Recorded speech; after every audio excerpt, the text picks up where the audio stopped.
roar, growl, snarl, bellow. Welcome to Paleobites, the podcast that, like the caldera of the Deccan Traps, blows. My name is Matthew Donald, and each week I and a rotating series of guest co-hosts talk about and rate a genus of prehistoric animal, be it dinosaur, mammal, arthropod, and so on. This week I'm joined by Natasha Crack. How are you? Oh, I'm doing well. Yeah, that's good. Good to hear. It's the new year when this episode comes out, 2025, the future. That's the year Pacific Rim took place in. Oh. Well, so did every other 80s sci-fi movie. Yeah, 2025. It's always fun to see what 2020s. Yeah, it's well, because the beginning of, all right, so you've seen Pacific Rim, right? Or have you? Yes. Okay. Been a while, but yes. Yes. The very beginning, the flashback when his brother died, that's actually in 2020. And then, but then it goes to 5 years later, and it's in 2025. Oh. So we were in that now. So maybe we can look forward to giant robot and kaiju battles. Indeed. Well, like the thing is, the alternate universe of that movie, the first kaiju arrived a month after the movie came out, so August 2013. Uh-huh.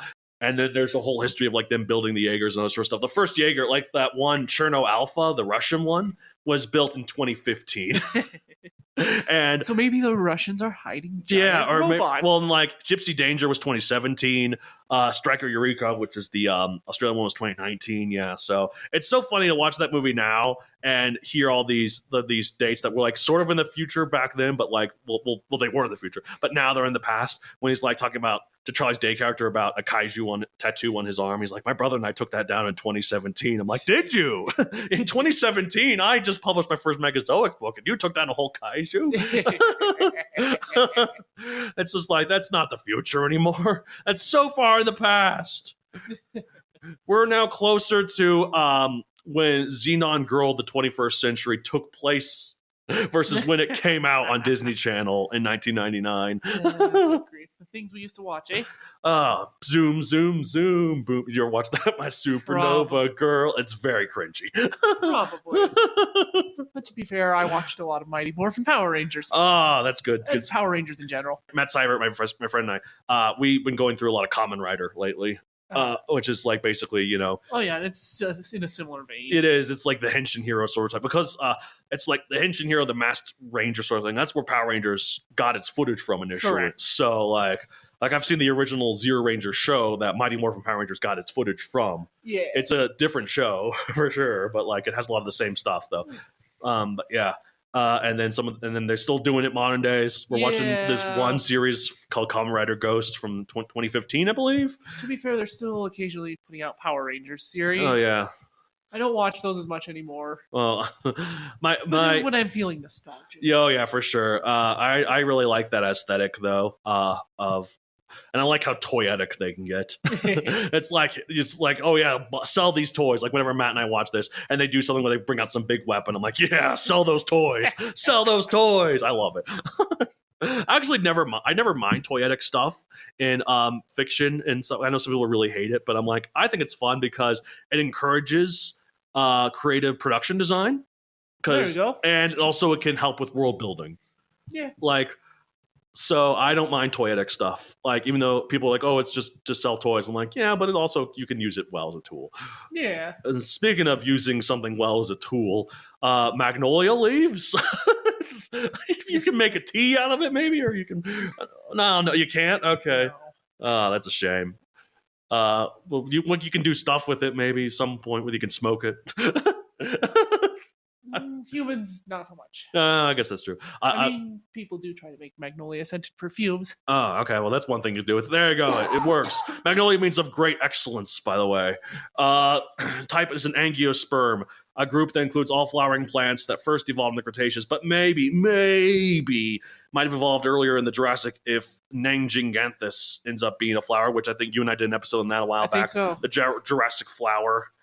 A great genus of prehistoric animal. This plant is totally counts for the show. Prehistoric. Well, to be honest, I was going to drag you down the rabbit hole of paleobotany at some point. Oh, anyway. for sure.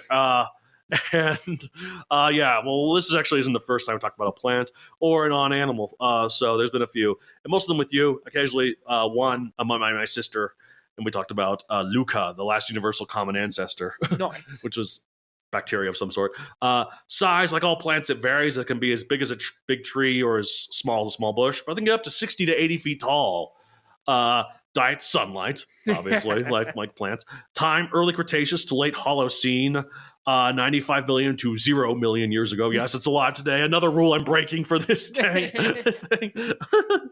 What are rules anyway? A genus of prehistoric animal talking about a living plant? Rules are meant to be broken. Yes, they are. Also to specify that while the Magnolia tree as a group extended back this far, the actual genus Magnolia dates back only to the Paleogene, a little bit after the Cretaceous, into the age of the mammals. But we're using this to talk about the family as a whole, because when else would we bother? Because plants are cool. They are cool. And also Magnolia is a very important plant in terms of prehistoric stuff. Location, East, South, and Southeast Asia, North America, Central America, and South America, and the West Indies, basically worldwide, except Africa, I guess. Described in 1703, pop culture appearances, a lot of things with deciduous plants in the background. But in terms of specifically the prehistoric variant, one appearance I like is in Zoo Tycoon Dinosaur Digs. Nice. One of the plants you could place that specifically marked as a Cretaceous plant is a Magnolia plant. The iguanodon really likes them. Nice. So, yeah. Although I think this lived after Iguanodon. This evolved, but who cares? Zoo Tycoon. So Magnolia, though, you brought this up to me as a plant to talk about. Why? Explain yourself. So you're on the spot.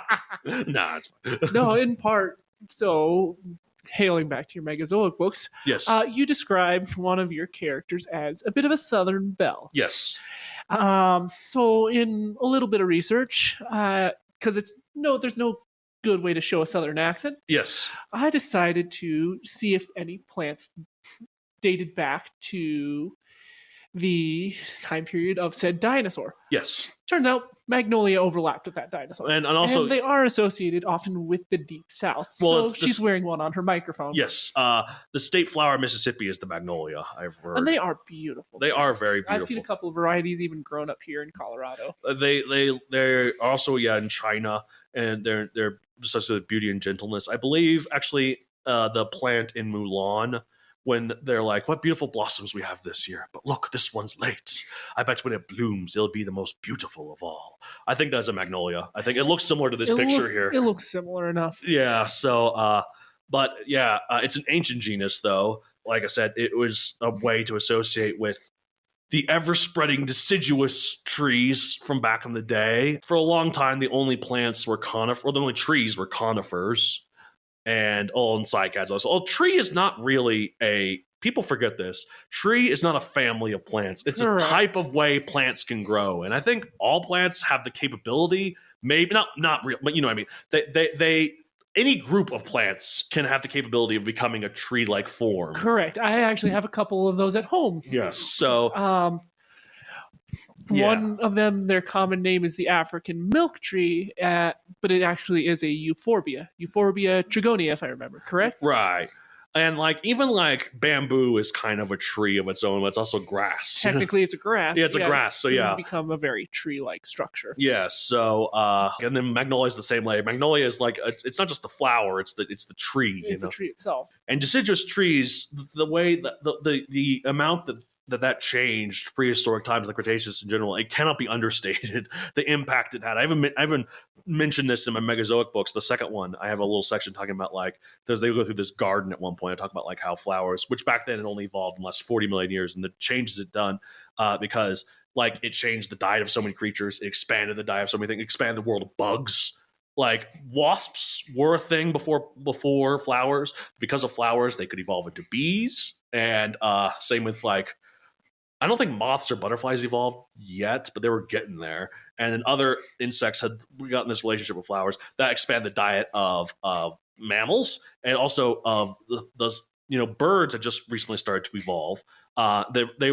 Their niche compared to the pterosaurs is they were a lot smaller, and they were often bug eaters. And because of these new influx of bugs, the bird diversity could really increase. And I think that could be basically attributed to the rise of flowers, which is pretty darn cool when you think about it. So yes, and which could also, they used to think that birds outcompeted the pterosaurs. So even before the meteor hit, the pterosaurs were starting to go extinct. That's actually found out that is not true, but they were definitely a lot more diverse. They just had their own niche. That makes sense, though. Yeah. It could even be argued maybe because while bats don't usually go for flowers, some do. So there are several that do. Yeah, and bats are one of the earliest evolving modern mammals. Even though how specialized they are, we have evidence for them as far back as the Paleogene. And they're like true bats. So like even like 60 million years ago, they look just like modern bats, which makes some people think that maybe there were some proto-bats in dinosaur times too, because that's not that further back. Well, we all know how specialized fossilization is. Yeah. So it's a possibility. So it could even be, it's possible that birds, bats, and pterosaurs all coexisted at Earth at some point in Earth's history, which is incredible to think about. It really is, and it tells you just how diverse our planet has stayed. Yes, and I think a lot of that can be attributed to the fact that they have this new food source, like the bugs and the flowers, and so... Flowers triggering symbiotic relationships. Yes, they do. There's so many interesting symbiotic relationships with flowers, as well as like the classic like butterflies and hummingbirds and orchids, orchid mantises. I forget the name of each of these things. There is a flower with a incredibly deep. I apologize for the dirtiness, listeners, but I literally think it's called a vulva in terms of a flower, because it's incredibly deep where its nectar is. It's incredibly deep.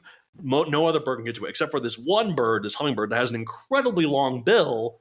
The bill is so long it can only go to that kind of flower. They rely exclusively on each other. Cool. But the way that works is that the flower then knows that if a bird takes its nectar, it's the same type of.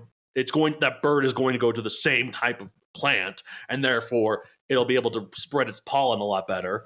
Meanwhile, the bird, it's beneficial for it because it knows it has no competition. So, like, it's an interesting dichotomy. That also puts it in a very fragile position. That is the thing, too. It's like, evolution is never long-term. No. It's always focused on short-term solutions. So, if something changed or one of them went extinct, the other one would be soon to follow. So, like, that's the problem. So, but... Magnolias, though, like I said, the fossils for Magnolia itself extend to the Paleogene, but the plants itself go further back. I tried to look and find some of the older genuses, but they're just paleobotany is such a huge and vast and confusing thing.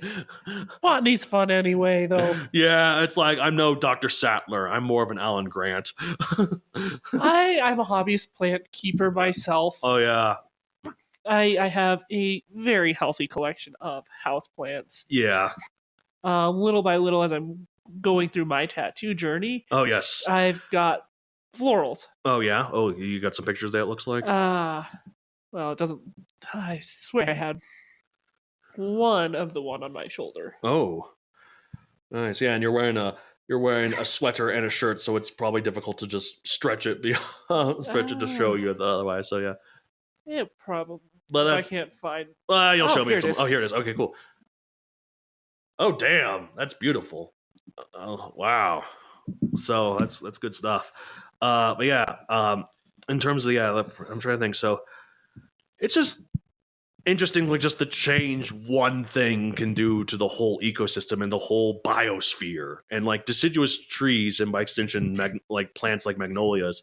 It really is incredible, like how much of a change it did to the world of plants and the world of animals. Yeah. In fact, this evolved pre-bee.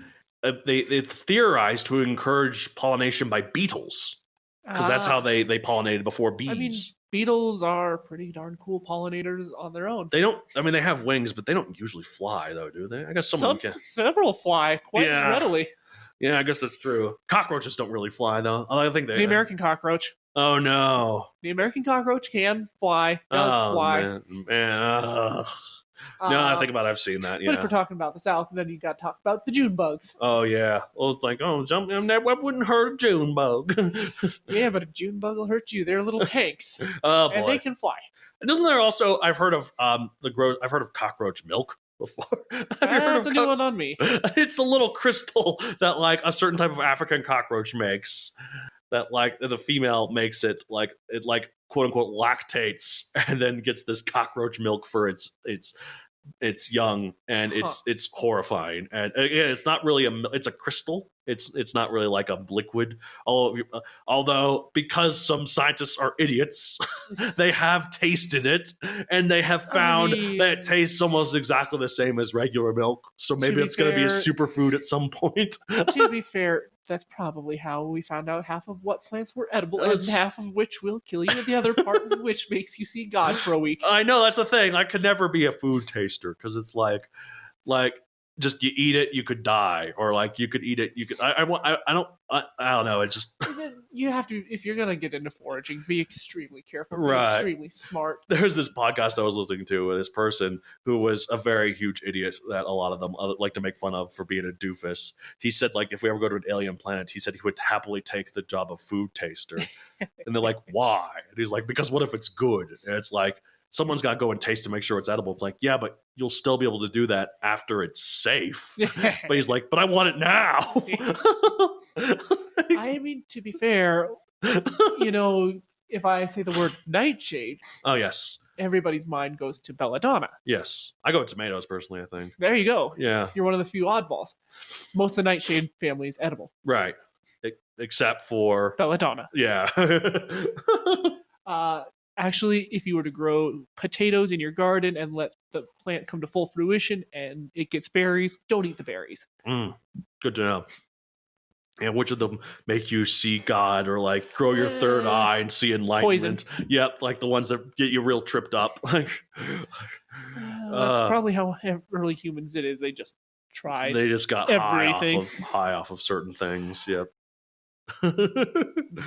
Oh my goodness. Yeah. There's a Phineas and Ferb episode where Candace got it's I don't know how they got away with this, but it's like she basically got high off of like touching a moss on an orange moss or something at their grand. Oh yes, I actually have seen that one. And then she's like, why do my nostrils whisper to me? And then I mean, that's a method of defense with plants. Is absorption through skin. Well, the funny thing is that it turns out that it was a whole placebo effect because they were mistaken which moss she took. She's like, oh, that one is fine. It's the green moss. It's the purple moss you don't want to touch. And as she's saying this, she looks down and she's touching a purple moss. So this whole other trip that she went on was completely fabricated by her own mind. I mean, plants do have really nifty defense mechanisms out there. Technically, caffeine is a defense mechanism evolved by several plants. Oh, wow. Well, great load of good that did for them. Capsaicin, the spicy stuff from peppers. Yep. Defense mechanism against supposed herbivores. Right. Now we humans cultivate it to see how hot we can get. There's the thing. And I guess in a way that it did work, because while we do eat them, we do cultivate them, which means that they are going to survive. Yeah. So I guess it did work out then. In a funny way. Yeah. It's sort of like how people forget like chocolate. Because like people say, oh, it's so sweet and coffee it's so bitter. How are they related? So it's because what you're tasting is not usually chocolate itself; it's the sugar.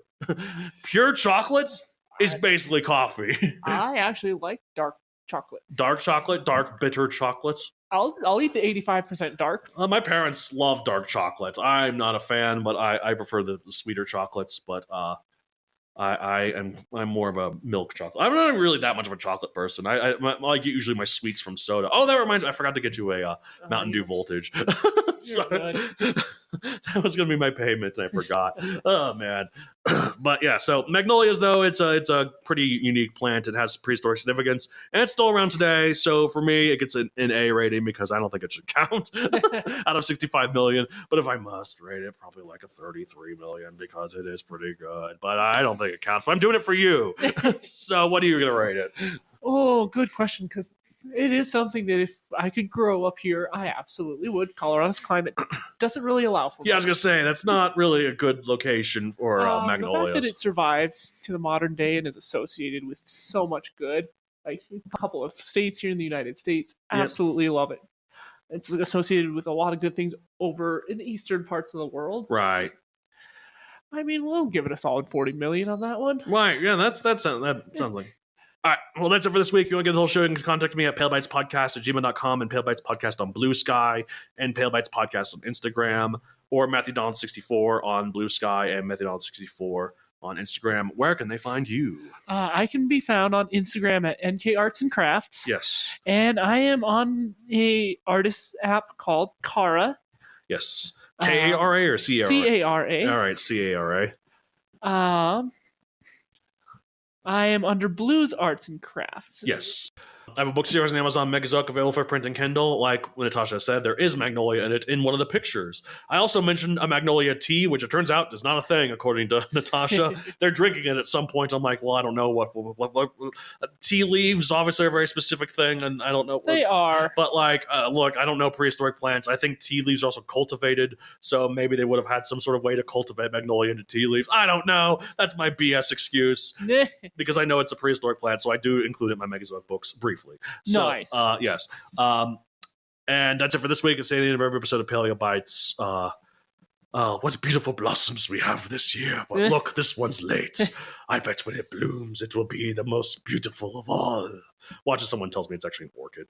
that one. No, that one in Mulan was not an orchid. That wasn't? Okay. Nope. That was orchids look completely different. Okay, it's a magnolia then, I'm going to say. Yay. Yep. Thanks for listening. If you want to further support the show, you should subscribe to my Patreon at patreon.com/MatthewDonald, where you can get ad-free episodes, and you can get the raw, unedited episodes, and every month you get bonus episodes where we talk about pop culture featuring prehistoric animals. We've talked about Jurassic Park. We've talked about the obscure strategy game Dino Island. We've talked about Friends. We've talked about Google Chrome. We've talked about Dinoverse. We've talked about Terra Nova. Who knows what we'll talk about? It's a mystery every time. So go and check it out at patreon.com/MatthewDonald. Thank you so much for listening, and have a good day. Chomp.